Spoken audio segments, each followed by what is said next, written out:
faith moved Noah. Faith caused Noah to move. That word to move there means to be led. It means to be led.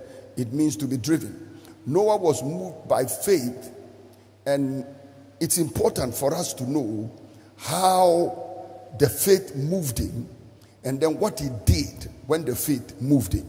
So, how was he moved by faith? He was moved by faith patiently. Faith moved him, and he moved patiently. And when he moved, he prepared an ark, but number two, he preached. Okay? So faith moved him patiently, and then the man of God preached. Now, when you look at the word to move, that word means to be led, and it means to be driven. Sometimes you look at some translations, and it means to be rushed. And you may think that faith is a rushing thing, or faith is a hurried thing. You may think that faith is always in a hurry. But the thing about faith is, people that move in faith are not people that are in a hurry. People that are moving in faith are people that are patient. Patience is a hallmark of faith. Anybody who tells you that, oh, I have faith, but you see the person, and the person is just always in a hurry. When we're young, we used to say in a rush. You see the person is just in a hurry. The person has no self-control. The person has no endurance. The person has no patience. But the person says, I have faith. That faith is not the real kind of faith that we are talking about. But Noah was moved patiently by faith, not hurriedly. If any faith you see which has no patience is fake. So let's say faith without patience is fake. Faith without patience is fake. In our language, normally, especially for those of us that are charismatics and Pentecostals, when we say by faith, what we are saying is that no, the thing has to happen. So if it's by faith, then I must plant a mango tree right now, and by tomorrow, the mango tree must yield fruit, and the fruit must be ripe. Then that is what we call faith. But the kind of faith I see in the Bible, sometimes that don't produce rapid results. Sometimes you have to wait. It has to take you time. Faith, as a matter of fact, is a test of your character. And God himself is a patient God. God himself is a patient God. George, if God was not patient, this world would have ended by now. And in the days of old, when God brought the world to an end, his patience actually waited for a long time. So let me say that God was patient, and Noah also was patient. I don't know how patient you are in the season in which we are. I really don't know how patient you are in the season in which we are. I can tell you, human beings are not patient. I remember in many countries, when the presidents of the countries announced that there was a lockdown, people couldn't stay even for 1 month. They jumped out of their rooms. And even up till today, when they say stay home, don't go out when it's not necessary, by the time you realize, you will be in your house and somebody will appear. We are simply not patient people. The patience is lacking in our world. And I will show you that the reason why Noah survived this flood was because Noah was a patient man. So God was patient, and Noah was also patient. My Bible said that it talks about the Holy Spirit, and then he said the Spirit of God. Then he said, by which also, that means by the Spirit also, Jesus Christ went. This is 1 Peter chapter 3, the verse number 19 and 20. He said, by which also, that means by the Spirit also, Jesus Christ went and preached unto the spirits that were in prison. These were the spirits of men, like from the days of Noah, that had died, and they were in the underworld. And some of them were in a place called Tartaros. You are talking about hell over there. The Greek, the Hebrew equivalent of Gehenna. The Greek would talk about Tartaros, a place where the dead are held and they are in chains and they are in darkness, awaiting the final judgment. And the Bible said that Jesus Christ went there and preached. The Bible said, which sometime were disobedient. So these people were disobedient sometime. And Peter now says they were the people who, when once the long suffering of God waited in the days of Noah, while the ark was preparing, wherein few, that is 8 souls, were saved by water. So once upon a time, the long suffering of God, the patience of God waited for people to be saved while the ark was preparing. And you want to look, how long did it take to prepare that ark? Some people say it was 55 years. Others say it was 75 years. And some people say it was 120 years. But somebody may ask, Brother Eastwood, what do you think?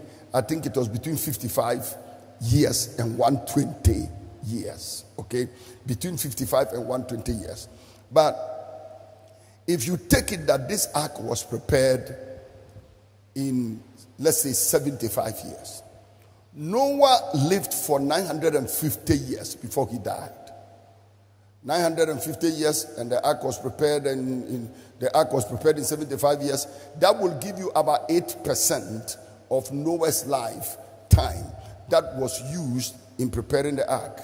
Now, so you'll be looking at it and say, okay, if Noah spent 75 to 120 years to prepare an ark, in my case, I'm not living as long as Noah. Noah lived for 950 years, so me too. I cannot wait as long as Noah lived, because if Noah lived for 950 years, I don't have 950 years to live. So you tell yourself, okay, maybe your lifespan, let me assume you are going to live for 80 years. So you tell yourself, well, if you are going to live for 80 years, then you cannot wait for as long as Noah waited. Now, when I calculate it in percentage, I find out that Noah spent 8% of his 950 years preparing the ark. So if you were to live for about 80 years, 8% of your life is going to give you about 6.8%. That takes you to about 7 years. Sorry, it's going to give you about 6.8 years, okay? So 8% of your life at 80 will give you about 6.8 years. So let's even assume it's 7 years. Now, it means if your life is about 80 years, you are going to live for 80 years. And then maybe at the age of 40, God told you to build him an ark. And you are going to build that ark for 8 years. It will mean, baby, you have to wait until you are 48 years. And that is the kind of waiting many people cannot wait. Everything about that ark was patience. 75 years, 55 years, 120 years to build it. When they entered the ark, it rained for 40 days. Then the waters spent another 150 years. 50 days. It rained for 40 days. I beg your pardon. It rained for 40 days. Then they spent another 150 days for the waters to subside. 150 days. 150 days is about half a year. 150. If you multiply it by 2, you come up with 300. So it means about half of the year was waiting for the waters to subside. And this ship or this boat or the ark was blown steadily northwards by the southerly winds and breeze that were just blowing this ark. And Noah is in the ark. He can't see anything outside. And the waters are going down slowly. It rained for 40 days, but the water is coming down for 150 days. You are likely to get fed up. And then we are told that from the day Noah entered the ark up to the time the ark settled on the Mount Ararat, the space is about, some people say 364 days, others say 370 days, and others say 377 days. So it's between 364 and 377 days. Let's go for the lower figure, 364. That means that Noah was in the ark Aaron for 1 year. That is what many people don't realize. Many people think Noah was in the ark for 40 days and 40 nights. No, 40 days and 40 nights is raining. Another 150 days, the waters are just subsiding. 1 year, 364 days, 370 days, 377 days, depending on which school of thought you belong to. The man is in an ark. You can't call this one lockdown. This one is locked down, locked in, locked under, locked up. In an ark, not in a house with a bathroom, not in a house with a kitchen, not in a house with a dining area. The man is locked down. In fact, when it comes to coronavirus, the scientists tell us that if everybody could stand where we are standing and we don't move, everybody just stand where you are standing, don't move.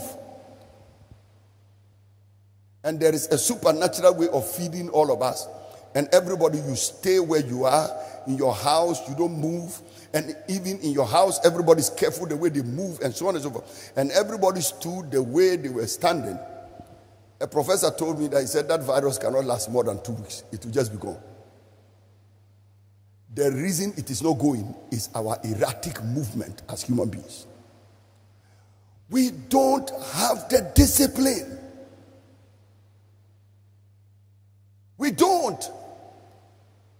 Brother Donatus, I'll tell you, if it was us in Noah's ark, we would jump out of the ark. No, we would jump out of the ark, fall into the water, and say it is better to swim than to be in this box. They'll tell you, Maba, why? Why is God putting me in a coffin? I'm jumping out of this ark. This ark is a coffin.